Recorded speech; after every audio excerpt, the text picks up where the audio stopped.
जगदीप जी क्या कुछ कहना चाहेंगे? आपकी आमने सामने बातचीत हुई, क्या कुछ बात रखी आपने? क्या कुछ कहेंगे ताऊ जी? आपने भी अपनी बात रखी राहुल गांधी के आगे, क्या कुछ कहा? लगता है बातचीत बनेगी, कुछ आपकी मांगे पहुंचेंगी, आगे आवाज उठाई जाएगी।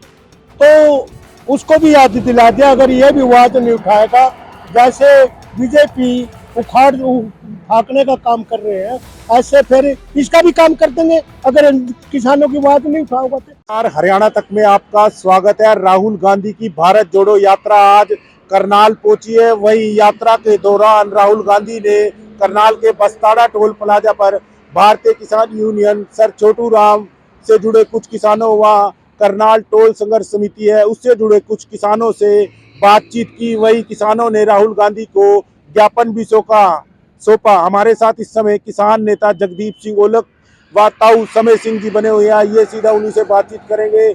जगदीप जी क्या कुछ कहना चाहेंगे? आपकी आमने सामने बातचीत हुई, क्या कुछ बात रखी आपने? देखो, जो तमाम आज देश में किसानों के मुद्दे चल रहे हैं, जो किसान का आज इतना बुरा हाल है, उन सारे मुद्दों की आज बातचीत एक विपक्ष के नेता के तौर पर राहुल गांधी के सामने रखी, जिसमें एमएसपी गारंटी कानून जो पूरे देश में लागू करने की बात हो रही है, एमएसपी गारंटी देने की, उसकी बातचीत हुई है। स्वामीनाथन आयोग की रिपोर्ट लागू करके फसलों के रेट तय किए जाए, भूमि अधिग्रहण पर एक नया कानून लेकर आया जाए जिसमें किसानों की सहमति से उनको उचित मूल्य देकर जमीनें हमारी अधिग्रहण की जाए। इसके अलावा किसान को संपूर्ण कर्जा माफी देकर आर्थिक संकट से बाहर निकाला जाए। और एक जो आज की वर्तमान सरकार एक बिजली अधिनियम लेके आ रही है जिससे किसानों की सब्सिडी खत्म करने की बात हो रही है। इन तमाम मुद्दों पर उनके आगे हमने अपनी बातचीत भी रखी और उनको एक मांग पत्र भी दिया और उनको भी कहा है वो इन सारे मुद्दों पर अपनी स्थिति भी स्पष्ट करें और सड़क के माध्यम से और संसद के माध्यम से आप इन मुद्दों की लड़ाई लड़े। ये देश कृषि प्रधान देश है। जब तक इस देश के किसान का भला नहीं हो जाता तब तक इस देश का भला होने वाला नहीं। आज बीजेपी की सरकार सिर्फ कॉर्पोरेट और 2-3 पूंजीपति घरानों के गिरी हुई है। आज इन्हीं सभी तमाम मुद्दों पर लेकर क्या कुछ आश्वासन दिया राहुल गांधी ने? आपकी बातचीत हुई, उन्होंने आश्वासन दिया भी। मैं इन बातों को लेकर बहुत ही ज्यादा मैं भी सीरियस हूँ और तमाम इन बातों पर मैं आपको आश्वासन देता हूँ भी मैं इस लड़ाई को आगे बढ़ाऊंगा और आने वाले समय में भी आने वाले अगले समय में जो भी इलेक्शन होगा हम किसान को प्रमुखता से आगे रखेंगे। इन सारे मुद्दों पर सहमति जताते हैं क्योंकि आज जरूरत है इस देश के किसान को ऊपर उठाने की।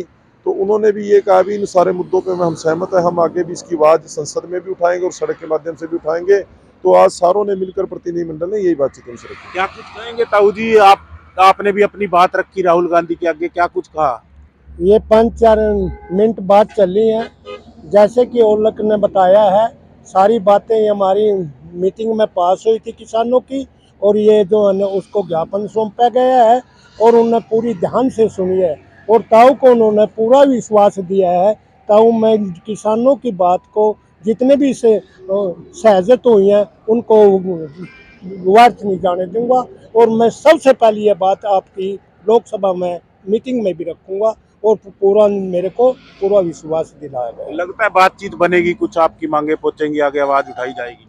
तो उसको भी याद दिला दिया, अगर ये भी आवाज नहीं उठाएगा, जैसे बीजेपी उखाड़ने का काम कर रहे हैं, ऐसे फिर इसका भी काम कर देंगे अगर किसानों की आवाज नहीं उठाओगा तो ये थे हमारे साथ किसान नेता जगदीप सिंह ओलक और ताऊ समय सिंह, जिनका साफ तौर पर यही कहना था कि आज उन्होंने अपनी जो है बात राहुल गांधी के आगे रखी और एक ज्ञापन भी राहुल गांधी को सौंपा। फिलहाल अब देखने वाली बात यह होगी कि जो ज्ञापन व जो बातचीत किसानों ने अपनी रखी है उस समस्या का हल कब तक होगा। करनाल से कमल।